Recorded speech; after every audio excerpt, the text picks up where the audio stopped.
Friday का जो cell of था वो काफी डीप था। अनुज जी, वो उसके पीछे की वजह क्या है? आप लोगों ने क्या आइडेंटिफाई किया? क्या कोई मार्जिन कॉल थे किसी और अन्य एसेट क्लास से तो मुनाफा यहाँ पर दिख गई, या कुछ और वजह? क्योंकि फेड चेयरपर्सन की तरफ से अधिकारियों के से बयान जो सख्त आ रहे थे वो तो गुरुवार के दिन से ही आ रहे थे, लेकिन ज्यादा बिकवाली दिखी शाम के सत्र में शुक्रवार को। आप वजह मानते हैं, और क्या अब क्या करना चाहिए? इस हफ्ते की राह किस तरह की दिख रही है? देखिए विष्णु जी, अगर आप देखेंगे तो महज अभी पिछले 1 घंटे में करीबन $30 की गिरावट हम गोल्ड में देख चुके हैं। अभी करीबन 4090 के आसपास था, अभी करीबन 4054 के आसपास है।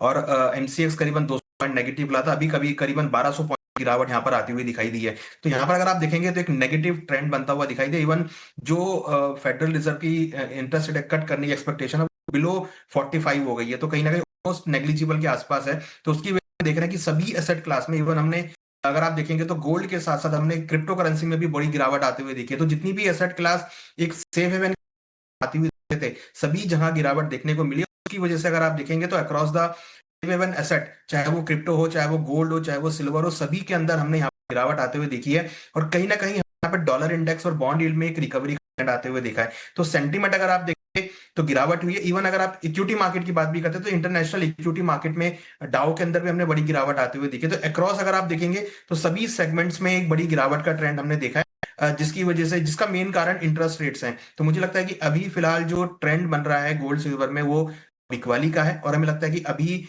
और जो डाउन ट्रेंड है वो यहाँ पर कंटिन्यू हो सकता है। इंट्राडे में भी मुझे लगता है कि गोल्ड और सिल्वर में बिकवाली का ट्रेंड लेना चाहिए।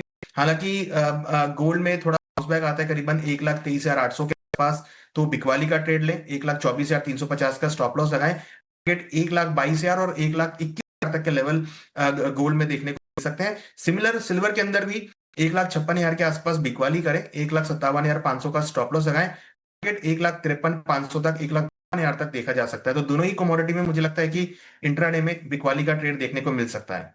इंट्राडे लगा कि आप ये कमजोरी और बढ़ सकती है, तो ये कॉल इंट्राडे के लिए ध्यान रखिएगा कि जो भी कॉल आप स्क्रीन पे देख रहे हैं उसका स्टॉप लॉस भी नोट कर ले, टारगेट भी नोट कर ले, और एंट्री पॉइंट भी, और इसे कैरी नहीं करना है, ये ध्यान रखिएगा। और जो भी लेवल्स है उसे ध्यान रखिएगा। आप बताइए दिव्या, आपकी राय क्या है गोल्ड और सिल्वर दोनों पर ही?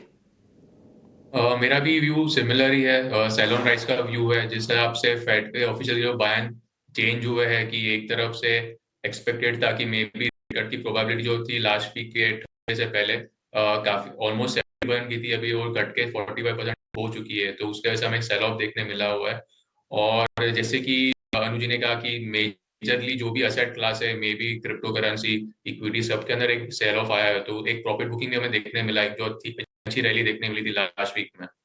तो मेरे हिसाब से सेलोन राइस का व्यू रखे। और ये वीक का काफी इंपॉर्टेंट डेटा है, साथ में नॉन फार्म पेरोल के डेटा है और एफओएमसी के मिनट्स भी है, तो उसके भी सबकी नजर रहेगी। अगर उसमें कुछ आता है कि मे बी जो भी अगर डेटा अगर वीक आते हैं और उनके स्टेटमेंट चेंज होते हैं, तो मे बी हमें एक रिकवरी देखने मिल सकती है लोअर लेवल पे। और लेट्स व्यू सेलोन राइस का रखें। इंट्राडे में काफी ज्यादा करेक्शन आ गया है, पर थोड़ा वेट करें। अगर प्राइजेस 1,23,300 करीब आता है तो वहाँ पे बैठ सकते हैं। स्टॉप लॉस 1,23,800 का रखे, और टारगेट जो है नीचे में 1,22,500 का मेंटेन करे। सिल्वर में जो कॉल दिया मैंने सेल बिलो का, उसका काइंड ऑफ आ चुका है, पर अभी वापस से अगर वो लेवल अगर आता है तो वहां पे ही बेचे। 1,54,500 स्टॉप लॉस हम 1,50,100 का रखे, और टारगेट नीचे में 1,53,800 का रख सकते हैं।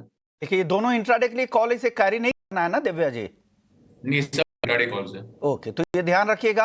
अनुज जी और दिव्या गगलानी जी की जो भी call थी वो आज के लिए सिर्फ है। और बिटकॉइन जो एंट्री की बात कह रहे थे, उनका कहना यह था कि अगर आपको नीचे के लेवल पे बाइंग का मौका है तो ढूंढना चाहिए। तो चांदी पर भी एक सलाह बिटकॉइन जी आप दे दीजिए। चांदी में जो इस तरह की गिरावट आई है, 6,500-7,000 रुपए के आसपास की बार की गिरावट, आज भी गिरावट दिख रही है। इस गिरावट पे क्या कोई एंट्री पॉइंट क्या जहां पे खरीदारी शुरू करनी चाहिए? देखिए विश्वमोहन जी, अभी सिल्वर में थोड़ा लेवल चेंज हो रहा है, क्योंकि अभी सिल्वर में 1,53,000 के आसपास बाजार आ गया है, जो लास्ट से एक सपोर्ट था। तो सिल्वर में थोड़ा सा देखिए 1,57,200 के ऊपर जाता नहीं है तो मोमेंटम नहीं आएगा। लेकिन बॉटम लेवल हो सकता है 1,50,200, जिस तरह से हमने लास्ट वीक में जो बेस था हम लोग का, जहां से बाइंग हुआ था। तो एक बेस है पे शायद एक इंट्राडे मोमेंटम मिल सकता है 1,50,200 के आसपास, और वो लेवल आता है, तो वो लेवल काफी नीचे है अभी, 1,53,000 है और उसके 3,000 पॉइंट नीचे है, तो वो लेवल एग्जैक्टली रेफरेंस रहेगा। करंट प्राइस तो बड़ा मुश्किल है, और एक हॉरिजॉन्टल लेवल है, गोल्ड में भी स्लोपिंग लेवल, यहाँ पे हॉरिजॉन्टल लेवल है, तो वहां पे थोड़ा इंट्राडे के लिए क्या बोलते हैं हम, एक रिएक्शनरी बाइंग कर सकते हैं, बस ज्यादा नहीं।